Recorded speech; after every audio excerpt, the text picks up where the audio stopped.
Drushtadyumna, along with Draupadi, are described as the Ayonija, one who are not born from a woman's womb. Their birth is narrated in the Adi Parva of the epic. According to the legend, Drupada once humiliated his childhood friend Drona because of his poor financial condition, and this led to hatred between them. Drona then became the teacher of the Pandava brothers and they defeated and captured Drupada. Drona spared Drupada's life because of their past friendship. He forcefully took half of Panchala kingdom. Humiliated by his defeat, Drupada wanted vengeance, but since none of his children and allies were or as powerful enough to defeat Drona, he decided to perform a yajna to obtain a powerful son. Drupada appointed the sages Upajaya and Yaja as the head priests and the yajna was conducted. After it was completed, the sages instructed the queen of Drupada to consume the offering to have a son. However, the queen had scented saffron in her mouth and asked them to wait till she had a bath and washed her mouth. Unable to wait, the sages poured the offering into the sacrificial altar, from which a youth emerged. He was a fiery complexion and wore a crown on his head, an armor on his body, and carried a sword, a bow, as well as some arrows in his hands. He then went to a chariot, and the people of Panchala rejoiced after seeing him. Soon after his birth, a divine voice prophesied. This prince had been born for the destruction of Drona. He shall dispel all the fears of the Panchalas and spread their fame. He shall also remove the sorrow of the king. This was followed by the emergence of a beautiful maiden from the fire.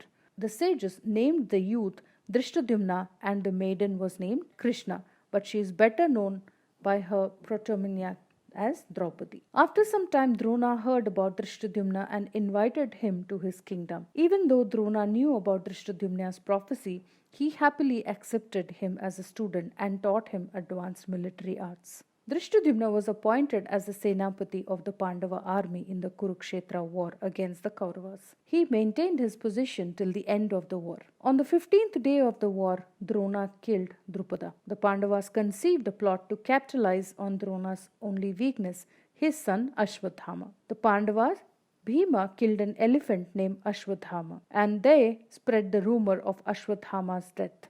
When Drona approached the eldest Pandava, Yudhishthira, he confirmed that Ashwadhama was killed, but murmured that it's the elephant. The later part of his reply was overshadowed by Kunchus of Pandava's warriors. Thinking that his son had died, Drona was heartbroken and surrendered his weapons. Drona sat down and started to meditate, and his soul left his body in the quest of Ashwadhama's soul. Drushtadyumna took his sword and decapitated Drona by killing him. On the 18th night of the war, Ashwadhama attacked the Pandava camp during the night and killed Drushtadyumna. As Drushtadyumna begged for an honorable death, asking to die with the sword in his hand, Ashwadhama ignores him, proceeding to beat and smother him to death rather than beheading him. In one of the many sided stories of the Mahabharata, there is a drama centered around the fact that Drushtadyumna, despite not being Drupada's eldest, is his higher. While Drupada and others gave many reasons for this, it is implied that the real reason is that Drushtadyumna has a godly parent and thus more coveted as a ruler since his rule would seem more blessed. Drushtadyumna somehow initializes this, looking down upon Satyajit's pacifism and Shikandi's single-minded hatred of Bhishma. He makes a point out of never bowing or to respecting his siblings, never wanting to legitimate any claim to Panchala they might have. Let's learn the story of another unheard, unsung hero of the Mahabharata war, King Virata. Virata was the king of Matsya kingdom, in whose court the Pandavas spent a year in concealment during their exile. Virata was married to Queen Sudeshna and was the father of Prince Uttara and Princess Uttara. They were married to Abhimanyu, the son of Arjuna. Abhimanyu and Uttara's son Parikshit succeeded Yudhishthira to the throne of Hastinapura after the war of Mahabharata. Virata was a good ruler.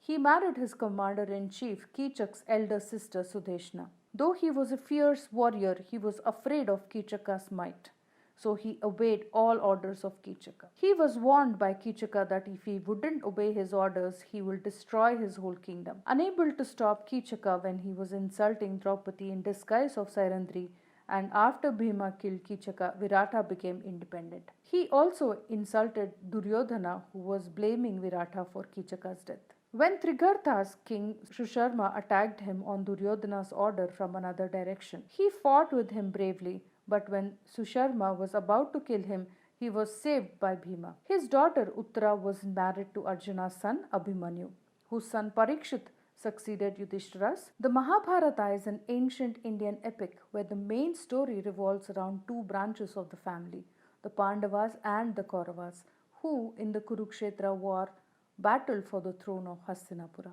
Interwoven into this narrative are several smaller stories about people dead or living and philosophical discourses. Krishna's Dwaiparya Vyasa himself, as a character in the epic, composed it as according to the tradition. He dictated the verses to Ganesha, who wrote them down.